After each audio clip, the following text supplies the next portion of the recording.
from the Hudson Media Group studios. This is Talking Politics, and I am the professor, Fernando Uribe. There's a lot to cover, so let's get started. Here's what I'm thinking about right now. Folks, it is indeed 2020, and election season is in full swing, and I have to tell you, there's no shortage of things to talk about this year. And of course, if you're a political junkie just like myself, whether it's been watching debates since last summer, or even the most recent one this week, again, there's a lot to cover really during this election cycle. And of course, one of the things that really comes to my attention, of course, being Hispanic and or Latino, whatever term you feel comfortable using, is whether or not the Democratic Party should be worried about the Latino vote and our turnout coming up later this November. Now, let me just sort of unravel this a little bit and put everything into context as I sort of, give you an outline about what I'm referring to. Now, there's a great article this week in The Atlantic, and again, if you don't read The Atlantic, I'd certainly urge you to do that. And you can read their website, which is very, very informative, by going to www.theatlantic.com. And a very good writer that I happen to follow on Twitter, his name is Christian Paz. But an article he wrote this week really caught my eye. And it was titled, Democrats Should Be Worried About the Latino Vote. And quite frankly, that's right on the money. Now, I've been talking about it since this show premiered last year. And of course, going into this election season, there's going to be a plethora of topics that really is on everyone's mind. But being Hispanic/Latino, one of the things that certainly is going to be deciding the vote in our community is, quite frankly, what the Democratic Party has done for us. Because historically, that's what the Democratic Party seems to sort of, preach every day, that the other party for the working class, that the other party for minorities, for people of color, both black and brown. But what we've been seeing in many months now is the reality that that might not be the case.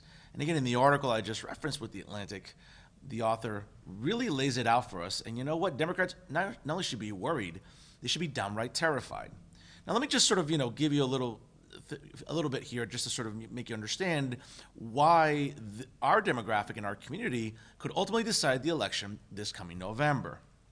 Now, again, we understand that immigration reform is at the top of the agenda. And of course, why not? We're all the children of immigrants. My parents are immigrants. My grandparents are immigrants. And of course, this is something that has really gone unresolved for decades, regardless of what party occupies the White House and what party. Listen, I think we've all watched the YouTube videos. I think we've seen how everything has been said in context, and you can decide for yourself. But one thing, folks, that I know for a fact, now whether it's someone like my dad who's over 70 or someone like myself who's over 40, or even someone younger, the Hispanic community really has taken a little bit of a liking to the president, and approval ratings show that. But it's not only about the approval ratings, it's about governing. And one of the things that seems like Democrats have been preoccupied with is this formula that they think is going to win them elections. It didn't win them elections in 2016, and here's a spoiler for you, it's not going to win them an election this coming November either. Because let's be honest, what is the Democratic Party and its platform been based on for the last year? All we've heard about is a fixation on identity politics, sort of all of the climate hysteria that seems to be going around, right? We've also been seeing a, sort of a fixation on being politically correct, being woke, however, you want to interpret that term itself.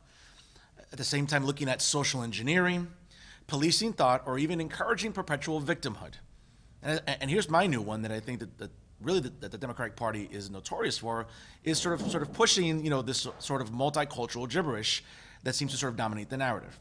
Folks, let me tell you something. Many Hispanics and Latinos, not just in New Jersey, but around the country, don't subscribe to this stuff. What we subscribe to is sort of like the bread and butter of what every election cycle means. And the first thing is the economy. Now, I get it that here in New Jersey, not every resident is doing well. Well, listen, let's be very honest. It's not really who's in the White House and whether or not his policies are at fault. It's quite frankly who's occupying Trenton, not only the governor's mansion, but which party occupies the legislature for the last 25 years.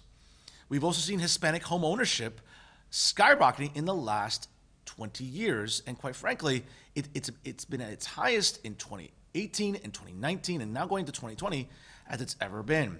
We've also seen economic growth throughout the entire country. Again, maybe not in New Jersey, of course, as to the factors I just mentioned, but we've seen job growth, we've seen record unemployment for women, for people of color, both black and brown, and those are, I would argue, the criteria that many Hispanic Americans are going to look at when they go to the ballot box this November. And here's a new one for you, and here's one that really sort of resonates with me.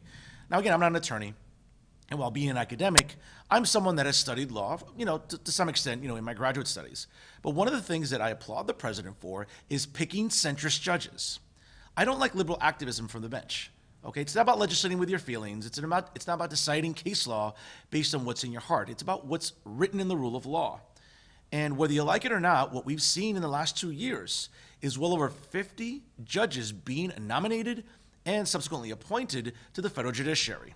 Judges that are constructionists, judges that believe in the Constitution, judges that interpret the document as is, not as living and breathing, which is what some liberals would have you believe is the right thing to do. That's not the rule of law, folks. So when you take all of this together, this is what resonates with a lot of Hispanic Americans. And you're seeing it again with approval ratings. Now, I get it.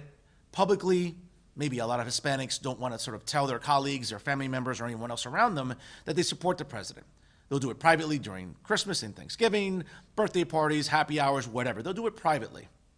They may not put it on social media. They may not sort of broadcast it.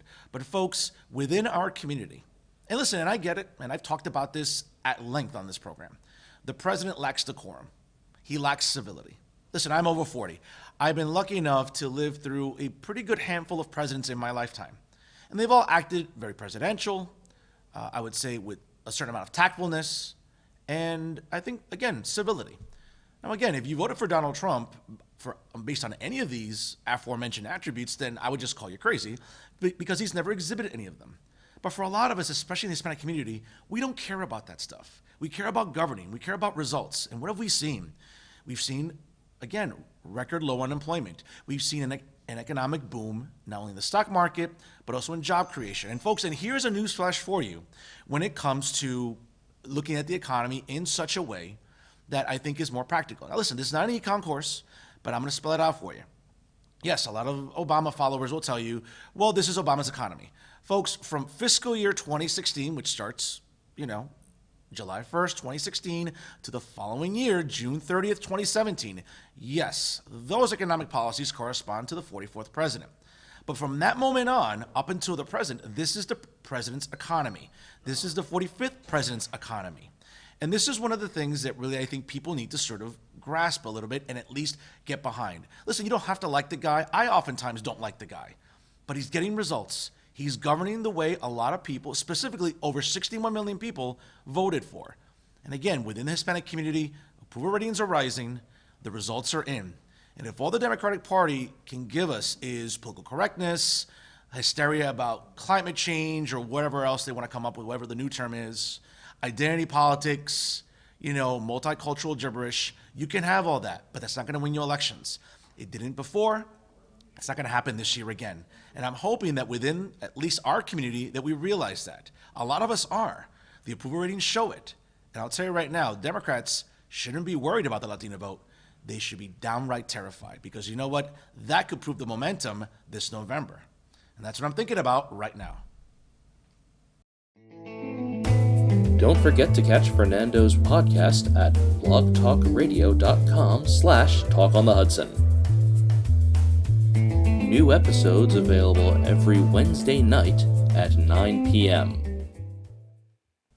On this week's edition of the three-time award-winning Talk on the Hudson, which you can listen to live every Wednesday night at 9 p.m. by going to www.blogtalkradio.com/Talk on the Hudson, was the newly sworn-in mayor of East Newark, Dina Grilo. Now, for this small borough in Hudson County, which only has approximately 3,000 residents, it was quite the political upset last June when Dina was able to unseat the incumbent who had been in office for well over 30 years, and that was at the time Mayor Joseph Smith. Now, of course, Dina ran a very grassroots campaign, going door to door, talking to residents, which, again, really, she's been a lifelong resident there. And we saw the results last June as she unseated Joe Smith during the primary, and she ran unopposed on Election Day. Now, on January 1st, when she was sworn in, to no one's surprise, we saw a lot of support from the Hudson County Democratic Organization. Leading the way was Chairwoman Amy DeGees. In addition to that, we were also able to see her father, the county executive in attendance, Tom DeGees, in addition to other mayors, which included State Senator and North Bergen Mayor Nicholas Sacco, as well as other dignitaries that were there to show their support for Dina Grilo. Now, she joined me on the podcast this week for well over 65 minutes, and we talked about a plethora of different topics. But the first one that really caught my mind, at least during the discussion, was the idea about what was her motivation in running for the mayoral seat in East Newark. We knew that politics was sort of going on as usual in that small borough, and she felt enough was enough. Let's hear what she had to say. You did something that a lot of people don't tend to do in most municipal politics, whether it's in New Jersey or anywhere else, and that's unseating an incumbent that has been there for some time. And for a lot of residents, oftentimes the status quo just is something that people become complacent with. But it seems like you said, enough is enough. I want to try this. Let's get some new blood in there. And I think, that message resonated with East Newark residents last June during the primary, and clearly you ran unopposed in November. But again, congratulations on that accomplishment. But if you could take us back a little bit into 2019, like what was your epiphany, or was there a sequence of events that you said, you know what, I don't like what's going on in my town. I want to step up and do something about it? So thank you, Fernando, for adding me to the list and having me here tonight. I appreciate it. Actually, my run into this political game really started with the residents of East Newark.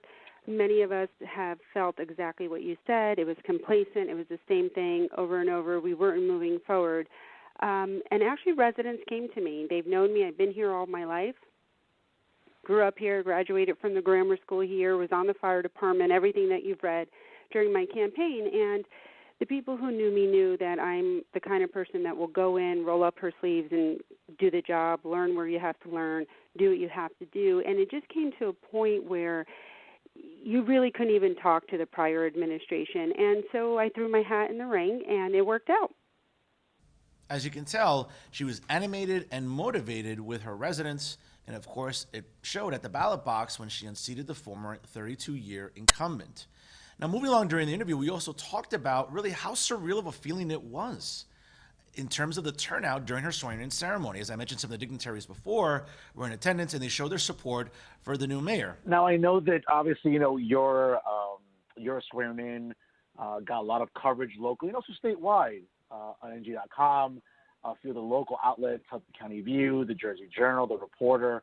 Obviously, what were your thoughts seeing the First Lady of the state there? I'm sure seeing Tammy Murphy there was, again, as a woman, reassuring, obviously historic with your win, seeing other officials there. What's been sort of the reception you've received, whether it's getting a call from the governor's office, or I know that a regular on this program is the chairwoman of the HCDO, the G's, who also attended, but other officials as well. Like, how surreal was it to be sitting there? You're a lifelong resident. You worked in the private sector before getting into government, which you've had no government experience. So now you're sort of approaching this with a very, with a tenacity that's admirable. But just take us back to that moment. And you're sitting there, and before you're taking the oath, and you're looking around the room, that had to be kind of surreal for you. It was very surreal. I mean, even winning the primary and receiving those congratulatory calls was wonderful. I mean, it just showed the support of Hudson County and the state, and I think because of the campaign, it was an honest and clean campaign. I wouldn't have had it any other way, and I think it really resonated that what we did and why I ran was really for the community, right? It wasn't for a political gain or start this career. Being the first woman in East Newark, which came later after a reporter mentioned it, was, after I heard that, I was like, oh, that's kind of cool. But my goal really was, what am I going to do when I get the seat, and how am I going to do it for the community? But, I mean, I had the opportunity to meet the First Lady, and she's just absolutely wonderful. So for her to come out both for the elections and for my swearing in was really, really great. And having the support of Amy, who is amazing, and I'm looking so forward to working with her, and Assemblywoman Jimenez. So to really have that support of these women behind me, as well as all the women that are on the council, both in Harrison, East Newark, and Kearney, it's a really good feeling. It was surreal. I think I'm still in that honeymoon phase. But they've all been really super supportive and helpful, and they're so knowledgeable. So I take it all in, and I truly, truly appreciate it. As you can tell, Dina Grilo is animated, she's energized, and she's motivated to serve the residents of East Newark. We'll see how much she can get done during her first term, but as you can hear during the episode this week, you know what? She had a lot to say. She has a lot of great ideas, and hopefully residents will sort of, really mobilize with her and support her as she's trying to bring some change into this small borough here in Hudson County. Once again, you can listen to the episode in its entirety by going to www.blogtalkradio.com/Talk in the Hudson from any PC, Mac, smartphone, or tablet. We'll continue having wonderful guests like East Newark Mayor Dina Grilo and many others throughout 2020. Now to some local stories, and let's start off in Jersey City. Now, I was delighted to see residents mobilizing within Liberty State Park to sort of voice their opinions about development maybe infiltrating the Cave and Point area as well as Liberty State Park. Now, as reported this past weekend, and again, a great news source, folks, if you have not checked it out, it's from the Jersey City Times, and you can find them at www.jcitytimes.com, and a really, really great article, as I mentioned, where there was a rally against any expansion of the Liberty National Golf Club, and this drew hundreds upon hundreds of protesters to the park on, let's be honest, a very unseasonably warm January Saturday. Again, if you were out last weekend, you'll know that, hey, listen, it was 68 degrees, and it was great to be out in January. And again, now, it was led by certain local nonprofit organizations, such as Friends of Liberty State Park and the NY/NJ Baykeepers. And let's be honest, folks, the protesters were calling into attention the fact that Liberty State Park and the Park Protection Act, which is currently stalled in the state legislature, needs to be revisited.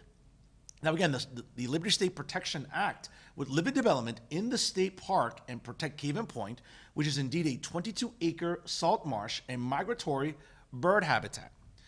Now, ladies and gentlemen, I've talked about this before, and I will say it again. While I sometimes don't always subscribe to the climate hysteria crowd, I do believe in preserving open space in a lot of our natural habitat nearby.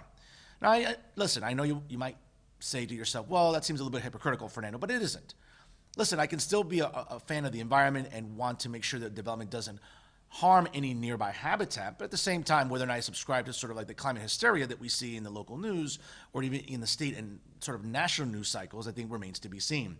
But I applaud the people that went to Liberty State Park this past Saturday. And again, just to give you a little bit more context about it, now Liberty State Park, again, according to the article, has really been the target of privatization in recent years. As a matter of fact, in 2018, developers were seeking to build a second marina at the southern end of the park. Now, the State Department of Environmental Protection indeed rejected the plan. Now, in the latest land grab, though, Liberty National owner, Reebok founder Paul Fireman, is seeking to relocate 3 of the golf course's holes and have that expand into Cave and Point, seeing that the expansion could perhaps be a potential economic boom for not just only the region nearby in Jersey City, but for the state overall. Now, Jersey City Mayor Stephen Fulop and freeholder Bill O'Day were among some of the elected officials in attendance who spoke out in support of the bill during Saturday's rally. Now, one of the things, folks, that I would argue is, I think, really refreshing is seeing that residents came out to support this, to really let developers know that, hey, do me a favor. Keep your hands off Liberty State Park and keep your hands off Cave and Point. It's a wonderful habitat, but at the same time, we don't need overdevelopment, folks. We see enough of it in downtown Jersey City. We've been seeing it in the Jersey City Heights. We've even been seeing it on the south side of Jersey City.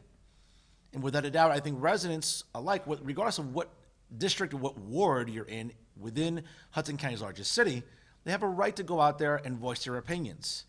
Listen, I get it. We want to make Jersey City more attractive for people to move into, and it certainly is in the downtown section, parts of the Heights, maybe not so much in the south side and also the west side highway area. But what I will say, though, is that residents, at least, showed a little enthusiasm, and that sends a big message to Trenton, because the legislature has to revisit this bill. We have to revisit the Liberty State Park Protection Act and make sure that we revise it to the best of our ability. And at the same time, listen, let's hold our legislators accountable. Okay? I don't know about you, but Liberty State Park is a wonderful, not only tourist destination, but it's a great destination for local residents. I've had the privilege of participating in numerous walks over the years, whether it's been the American Cancer Society, the March of Dimes, whether it's been the Alzheimer's Walk, you name it, folks. Liberty State Park is a wonderful destination. And to have it sort of contaminated with further development and also in the Cave and Point area, I just think is wrong.